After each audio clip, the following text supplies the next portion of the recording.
Hello students, कुसुम learning classes में आपका स्वागत है। आज हम मूल्यांकन के विषय में पढ़ेंगे कि मूल्यांकन क्या होता है, क्या इसका अर्थ होता है, क्या महत्व है, क्या उद्देश्य हैं, क्या इसके सोपान यानी कि स्टेप्स हैं। Meaning, importance, objective and steps.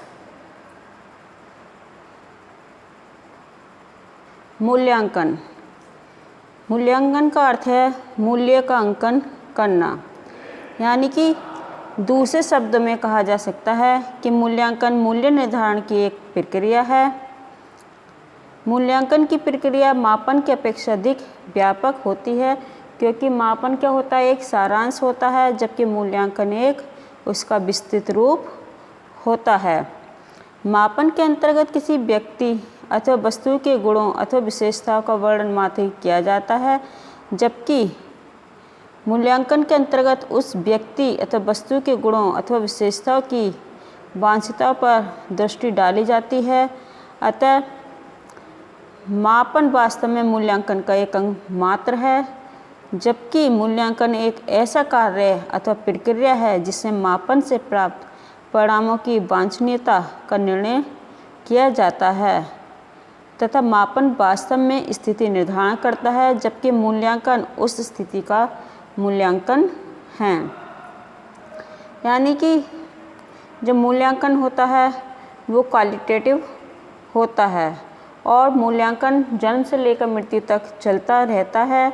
व्यक्ति क्या सोचता है, क्या करता है, ये सारी चीज़ हमें मूल्यांकन से पता चलती है कि उसकी व्यक्ति की मानसिक स्थिति क्या है तथा वो क्या कहना चाहता है, कैसा व्यवहार करता है। हम उसके व्यवहार में जो परिवर्तन हो रहा है या नहीं हो रहा है, ये सब हम मूल्यांकन के द्वारा पता करते हैं।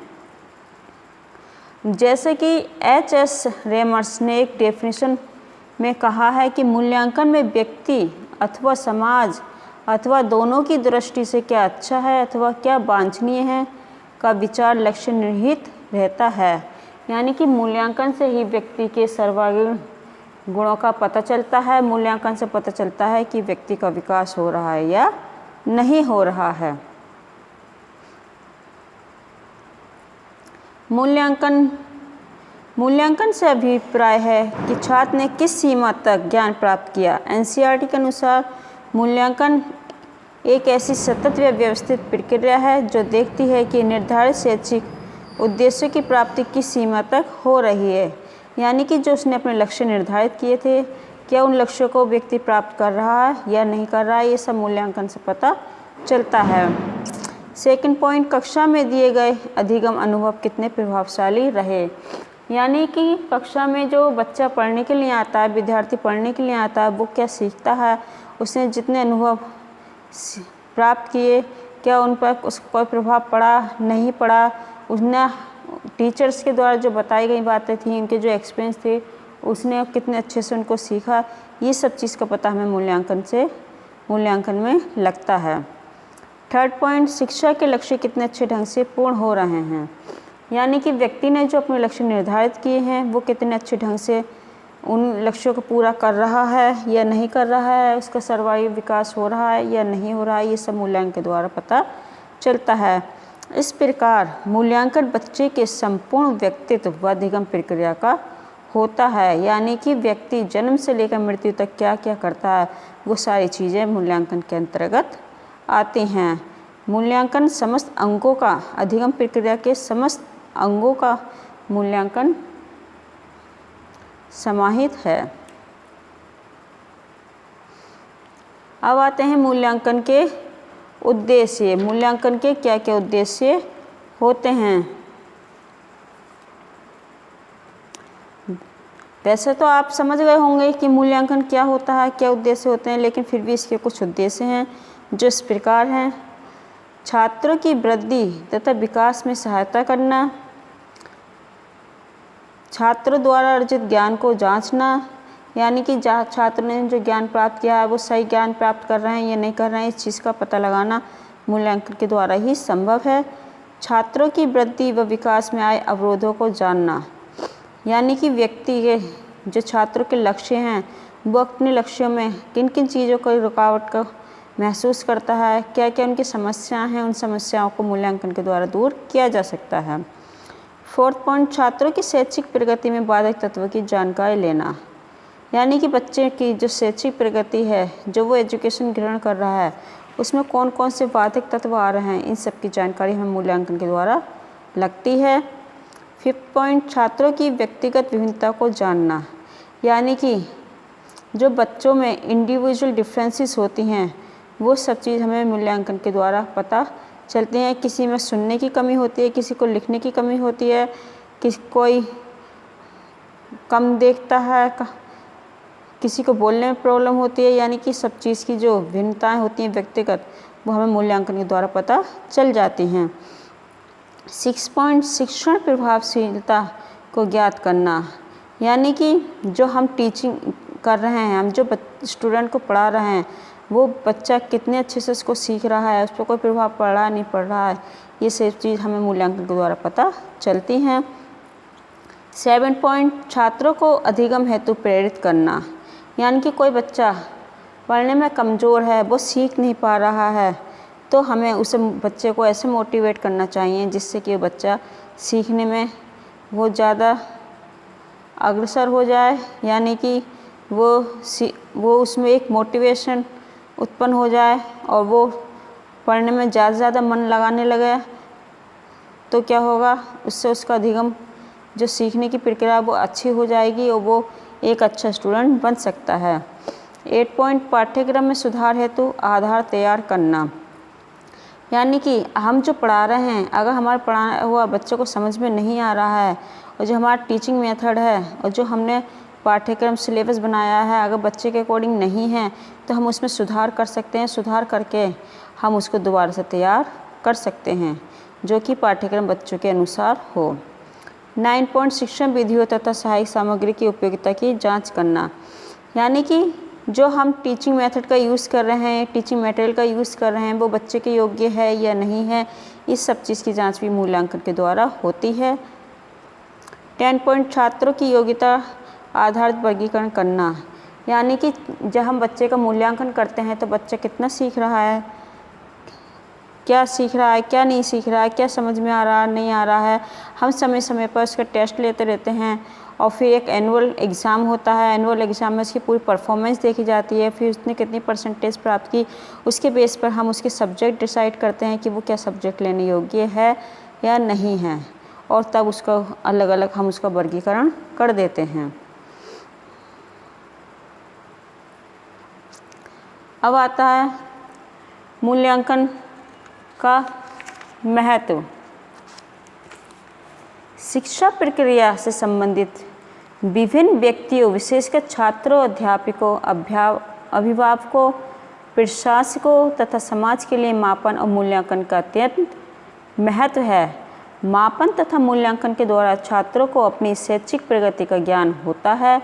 इससे उनमें प्रेरणा, आत्मसंतोष, आत्मविश्वास, आगे बढ़ने की हिम्मत उत्पन्न होती है और साथ ही साथ अपनी कमियों की जानकारी भी मिल जाती है जो उन्हें भविष्य में परिश्रम करने की प्रेरणा देती है। मापन व मूल्यांकन का अध्यापकों के लिए भी अत्यंत महत्व है। यहाँ पर कुछ पॉइंट दिए गए हैं जिससे हमें मूल्यांकन के महत्व का पता चलता है। फर्स्ट पॉइंट, शिक्षा की योजना की सार्थकता अथवा शिक्षक की शिक्षण प्रभाविता का पता लगाने के लिए, यानी कि हम जो प्लानिंग करते हैं, जिस प्लानिंग से बच्चे को पढ़ाते हैं, शिक्षा देते हैं, वो प्लानिंग कितनी सक्सेसफुल होती है, जो हमारा टीचिंग मेथड है कितना इफ़ेक्टिव है, इस सब चीज़ का पता हमें मूल्यांकन के द्वारा चलता है। सेकंड पॉइंट, मूल्यांकन के अभाव में किसी प्रकार का निर्देशन संभव नहीं होगा। यदि हमने किसी व्यक्ति का मूल्यांकन नहीं किया है तो हमें ये पता ही नहीं चल पाएगा कि वो व्यक्ति, वो छात्र कैसा है, उसमें कौन सी कमियां हैं, वो कितना सीख रहा है, नहीं सीख रहा है, उसकी क्या योग्यता है, क्या रुचि है, इन सारी चीज़ों का पता हम नहीं कर पाएंगे। क्योंकि अगर हमें उसकी रुचि, योग्यता, क्षमता, व्यक्तित्व, सामर्थ्य, कमियों आदि को पहचान कर उन्हें उचित मार्गदर्शन प्रदान करते हैं, अगर इन सब चीज़ का पता है तभी हम उसका उचित मार्गदर्शन कर सकते हैं, अथवा इसके अभाव में हम उसका उचित मार्गदर्शन नहीं कर सकते। मूल्यांकन के अभाव में शिक्षा और शिक्षण की समस्याओं का समाधान संभव नहीं है। अगर हमने किसी का मूल्यांकन किया ही नहीं है तो हम उसमें कोई भी सुधार नहीं कर सकते हैं, क्योंकि मापन तथा मूल्यांकन शिक्षा के सुधार तथा गुणवत्ता को बनाने में सहायक होते हैं। 5th पॉइंट, किसी भी युक्ति, तकनीकी तथा शिक्षण विधि की प्रभाविता का पता भी मूल्यांकन के द्वारा ही संभव होता है। यानी कि संक्षेप में हम कहेंगे कि मापन और मूल्यांकन जो हैं वो व्यक्ति के जीवन में बहुत ज़्यादा महत्वपूर्ण हैं, बहुत ज़्यादा महत्वपूर्ण भूमिका रखते हैं और मूल्यांकन के द्वारा ही व्यक्तित्व का जीवन संभव है। अगर व्यक्ति का या छात्र का मूल्यांकन नहीं हो रहा है तो उनका जीवन संभव नहीं है। अब आते हैं मूल्यांकन के चरण। मूल्यांकन के 3 चरण होते हैं।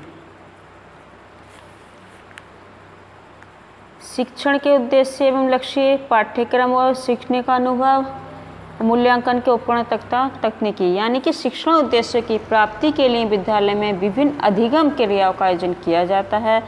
ये अधिगम क्रियाएं निर्धारित उद्देश्य की प्राप्ति में किस सीमा तक सफल हो रही हैं, ये देखना मूल्यांकन प्रक्रिया का कार्य है। अतः हम कह सकते हैं कि मूल्यांकन प्रक्रिया में शिक्षण उद्देश्य की प्राप्ति की वांछनीयता को देखा जाता है। इस प्रकार से मूल्यांकन प्रक्रिया के 3 चरण होते हैं। शिक्षण उद्देश्य, एजुकेशनल ऑब्जेक्टिव, अधिगम क्रियाएं, लर्निंग एक्टिविटीज़ तथा व्यवहार परिवर्तन, बिहेवियरल चेंजेस। या दूसरी लैंग्वेज में हम कह सकते हैं कि शिक्षण के उद्देश्य एवं लक्ष्य, पाठ्यक्रम, सीखने का अनुभव, मूल्यांकन के उपकरण तथा तकनीकी। मूल्यांकन के तीनों अंग परस्पर एक दूसरे से संबंधित होते हैं और एक दूसरे पर ही निर्भर होते हैं। शिक्षण उद्देश्य की प्राप्ति के लिए विद्यालय में अधिगम क्रियाएं आयोजित की जाती हैं, जिनसे छात्रों के व्यवहार में परिवर्तन होते हैं और छात्रों के व्यवहार में आए इन परिवर्तनों की तुलना वांछनीय परिवर्तनों से करके मूल्यांकन किया जाता है। और ये मूल्यांकन के जो 3 अंग हैं, जो चरण हैं, इनको एक त्रिभुज के द्वारा चित्र में प्रदर्शित किया गया है। और इस त्रिभुज के शीर्ष के 3 शीर्ष क्रम होते हैं। शिक्षण के उद्देश्य एवं लक्ष्य, पाठ्यक्रम और सीखने का अनुभव, मूल्यांकन के उपकरण तथा तकनीकी।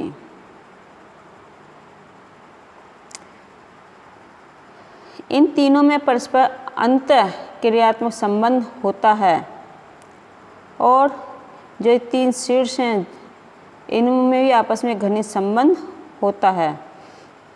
यानी कि व्यक्ति ने अपने उद्देश्य निर्धारित कर रखे हैं तो वो अपने लक्ष्य तक पहुंच सकता है। सबसे पहले वो अपना लक्ष्य निर्धारित करता है, फिर उसके उद्देश्य निर्धारित करता है, फिर लक्ष्य निर्धारित करता है। अगर उसने उद्देश्य और लक्ष्य निर्धारित कर रखे हैं तो फिर इसके अकॉर्डिंग अपने पाठ्यक्रम को निर्धारित करता है कि हमें क्या क्या करना है। और फिर जो हम सीखते हैं, जो हम पढ़ते हैं, जो शिक्षा ग्रहण करते हैं, उससे हमें क्या अनुभव मिले हैं, उनके द्वारा वो सीखता है। उसके बाद में उसका मूल्यांकन होता है उपकरण के द्वारा, और उससे मूल्यांकन में किस किस टेक्निक का यूज़ किया गया है, ये सब चीज़ आती हैं और जिसके द्वारा मूल्यांकन होता रहता है। अब इसके बाद आते हैं मूल्यांकन प्रक्रिया के सोपान। यानी कि मूल्यांकन प्रक्रिया के क्या क्या सोपान हैं। किसी अच्छे मूल्यांकन कार्यक्रम के लिए आवश्यक है कि छात्रों के व्यवहार में होने वाले परिवर्तनों का ठीक ढंग से मूल्यांकन किया जा सके। विभिन्न विषयों के शिक्षण के भिन्न भिन्न उद्देश्य होते हैं तथा भिन्न भिन्न उद्देश्य की प्राप्ति के लिए भिन्न भिन्न प्रकार की अधिगम क्रियाएं छात्रों के सामने प्रस्तुत की जाती हैं। यानी कि अगर हमारे विषय अलग अलग हैं तो उनके शिक्षण के उद्देश्य भी अलग अलग होंगे, और फिर जब उद्देश्य अलग होंगे तो उनकी जो अधिगम क्रियाएं हैं वो भी अलग अलग होंगी। और हर सब्जेक्ट के स्टूडेंट के लिए अलग अलग उद्देश्य निर्धारित किए जाएंगे, उनको अधिगम क्रियाएं भी अलग अलग सिखाई जाएंगी, उनका जो टीचिंग मटेरियल है वो अलग होगा, TLM उसके अलग अलग होंगे, टीचिंग मेथड अलग होगा। और इस प्रकार भिन्न भिन्न प्रकार के अधिगम क्रिया के फलस्वरूप छात्र के व्यवहार में होने वाले परिवर्तनों का मापन सरल नहीं है। मूल्यांकन क्या एक सतत प्रक्रिया है, तो इसमें अनेक सोपानों और क्रियाओं का होना स्वाभाविक है। वास्तव में मूल्यांकन प्रक्रिया के 3 मुख्य सोपान हैं। फर्स्ट उद्देश्यों का निर्धारण करना, सेकंड अधिगम क्रियाओं का आयोजन करना, थर्ड मूल्यांकन करना। उद्देश्य निर्धारण के अंतर्गत सामान्य विशिष्ट उद्देश्य के निर्धारण तथा परिभाषीकरण क्रियाएं सम्मिलित रहती हैं। अतः मूल्यांकन प्रक्रिया को निम्नलिखित क्रमबद्ध सोपानों में बांटा जा सकता है, जो इस प्रकार हैं। फर्स्ट, उद्देश्यों का निर्धारण करना।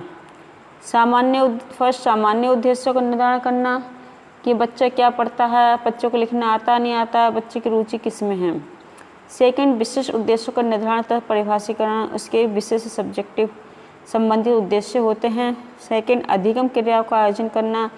फर्स्ट, शिक्षण बिंदुओं का चयन करना, यानी कि इसके टीचिंग पॉइंट कौन कौन से हैं, पहले उसको चयन करेगा। उसके बाद सेकंड, उपयुक्त अधिगम क्रियाएं आयोजित करना, फिर उससे संबंधित अधिगम क्रियाओं को आयोजित करेगा कि हमें उसमें कौन कौन सी एक्टिविटी करनी चाहिए। एंड थर्ड, मूल्यांकन। फर्स्ट, छात्र के व्यवहार परिवर्तन को जानना। मूल्यांकन के द्वारा छात्र के व्यवहार का पता लगाया जा सकता है कि छात्र के व्यवहार में कितना परिवर्तन हो रहा है या नहीं हो रहा है और कितना परिवर्तन करने की आवश्यकता है।